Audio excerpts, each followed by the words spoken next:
Olá, povo! Nesse primeiro módulo de metodologia didática para o ensino de química, a gente vai falar sobre currículo, avaliação e transposição didática.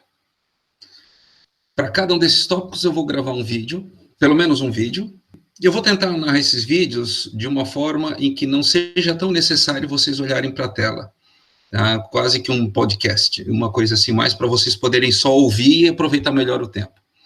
Na tela vão estar passando os slides com os textos. Então, assim, quem estiver assistindo no vídeo pode pausar no momento para ler o que está marcado ali.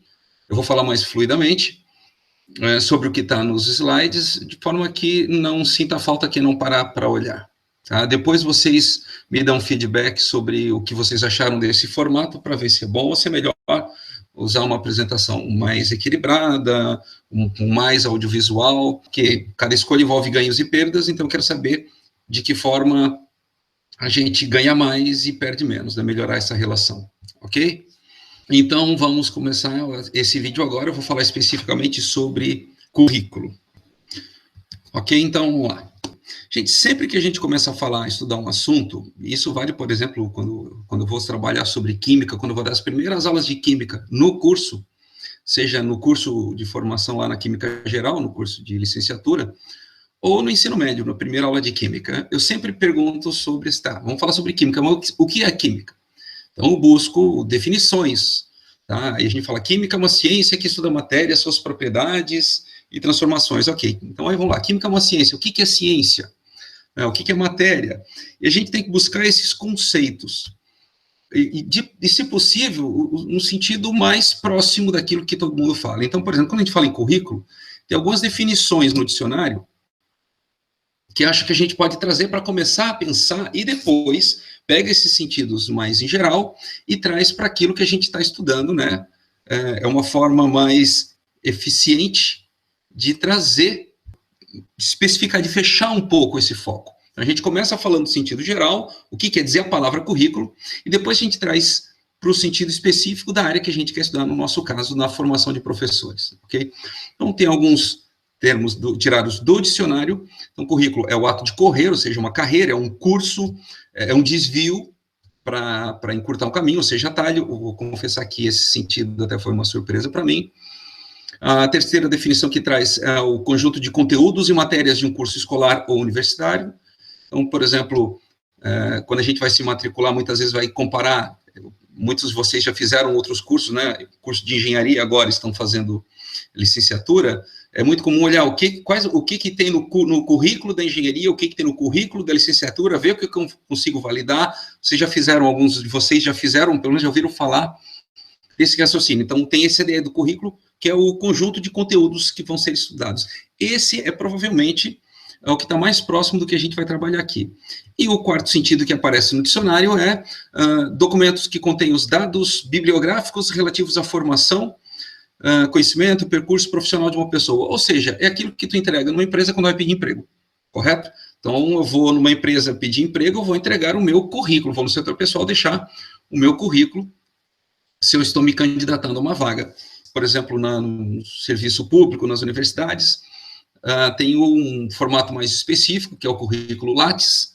Esse não é tão útil no mercado de trabalho em geral, para professores do ensino médio, mas também é uma outra forma de currículo. Então, o currículo tem um pouco essa ideia. Repare que todas elas têm algo em comum, que é o currículo seria um curso que eu estou seguindo. Eu acho que é o percurso, tem a ver com o percurso. Acho que essa é uma palavra que junta um pouco todos esses sentidos que a gente trabalhou, tá?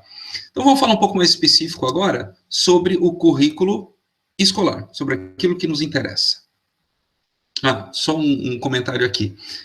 Esse documento da apresentação que eu estou utilizando, ele tem os links das afirmações que eu estou tirando. Então, se vocês olharem em cada slide, vai ter algumas definições que foram tiradas de alguns artigos, de algumas obras, e os links dessas obras estão nos próprios slides. Voltando. O que é currículo escolar? Bom, ele pode ser definido como conjunto de elementos que cooperam para a formação humana na instituição escolar. Então, ela já tem um foco, já tem muito claro uma abordagem do currículo que está sendo pensada. sobre o currículo é um complexo processo sociocultural que faz da escola um dos mais importantes meios de compreensão e produção ou reprodução dos conhecimentos produzidos pela humanidade. Aqui já dá o sentido um pouquinho também da mesma obra.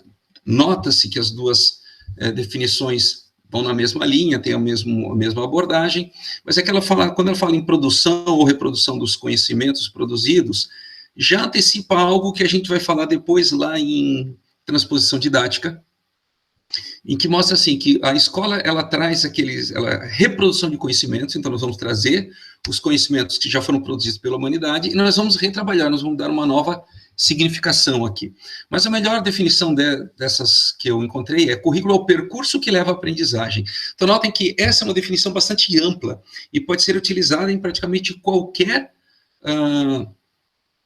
abordagem, pode ser uma abordagem mais tradicional, uma abordagem tecnicista, escola novista, mais sociocultural, enfim, o percurso que leva à aprendizagem.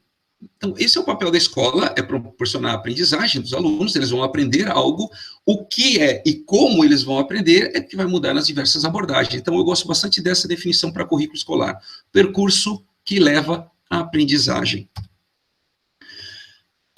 Quando a gente vai pensar no currículo escolar, também é bom ter em mente, até para o trabalho do professor ter isso, que esse currículo, ele tem níveis distintos e a gente tem gerência sobre só um desses níveis.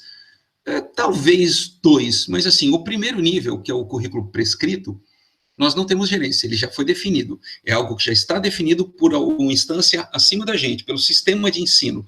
A LDB, os PCNs, a BNCC, as propostas pedagógicas, aquilo que está definido no sistema de ensino. Isso vale, inclusive, para colégios particulares, que estão subordinados à legislação, e no próprio sistema de ensino da escola, eles já têm lá alguns aspectos que estão formalizados, e o professor não pode mexer nisso, ele tem que explicar aquilo que está marcado ali, então ele tem que dar conta do que ele tem que fazer, o que ele tem que fazer. Basicamente é isso. Agora, como ele vai trabalhar, de que forma, é aquilo que o professor vai definir.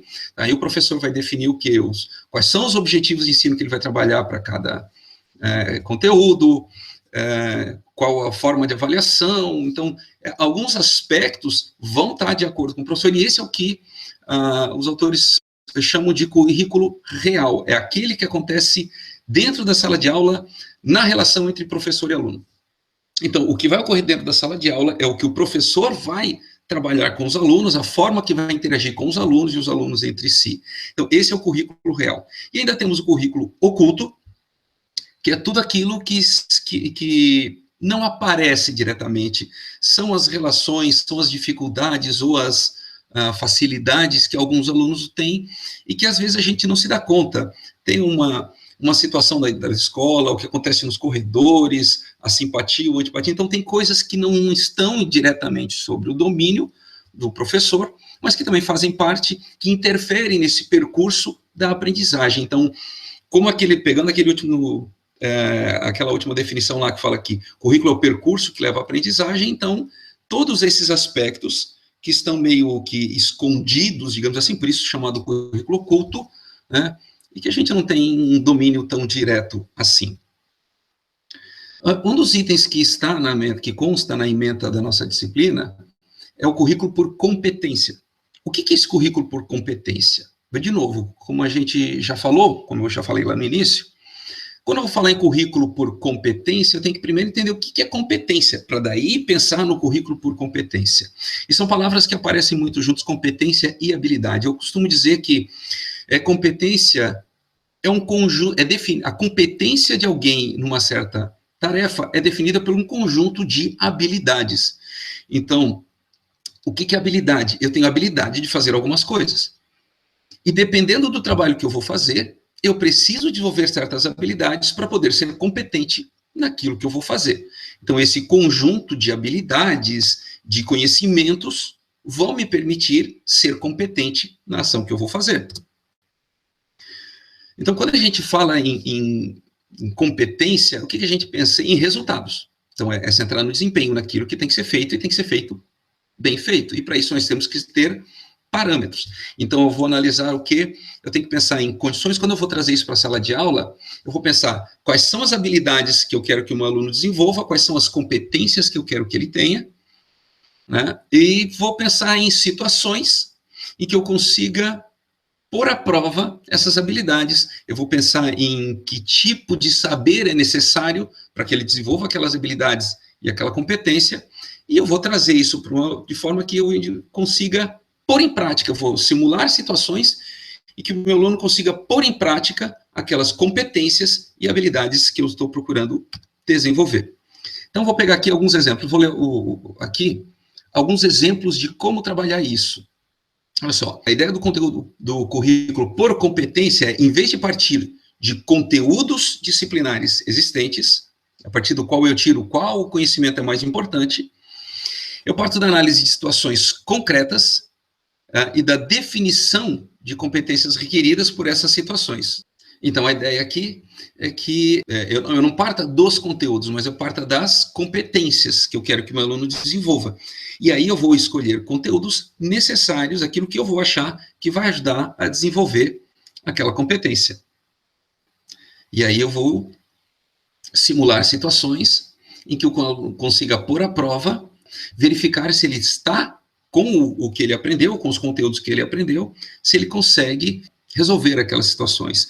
Repare que isso aqui também já permite um link com um outro tópico que a gente vai ver mais à frente, que a gente deve ver mais à frente, que é a aprendizagem por problemas. Ela pensa um pouco nessa situação. Eu tenho uma situação real que eu quero resolver. A partir disso, eu vou pensar que conteúdo. Então, vamos aprender isso, porque com esses conteúdos eu vou conseguir resolver essa situação problema. Não é a mesma coisa, mas estão mais ou menos relacionadas.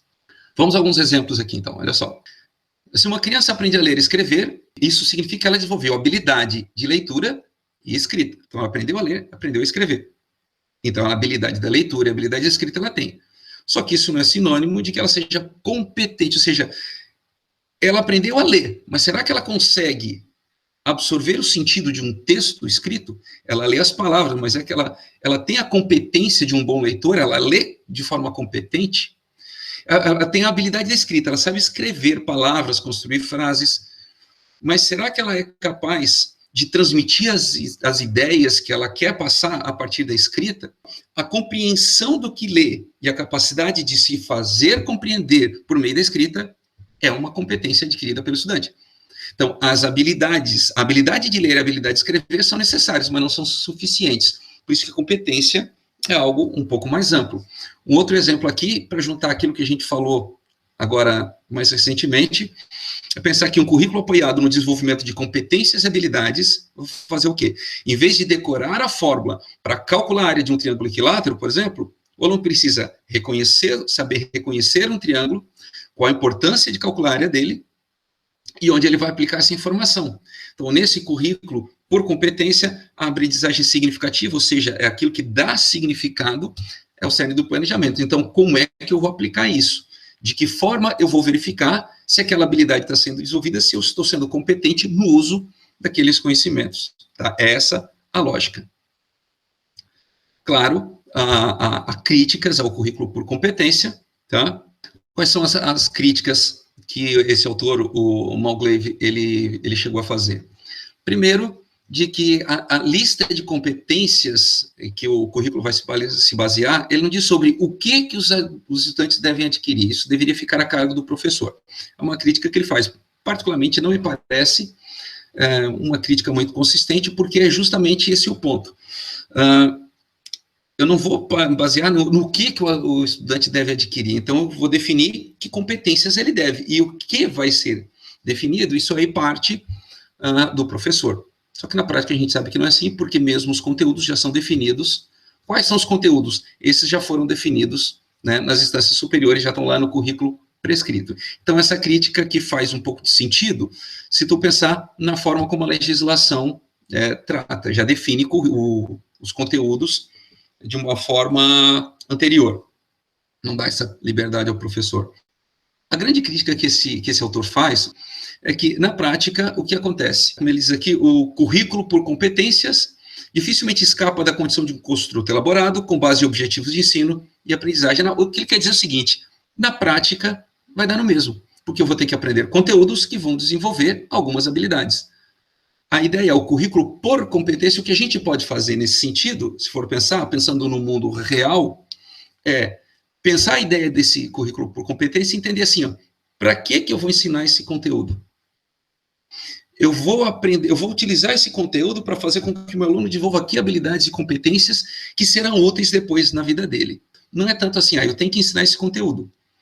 Mas eu não vou ficar tão focado nesse conteúdo. Eu vou ensinar esse conteúdo, mas para quê?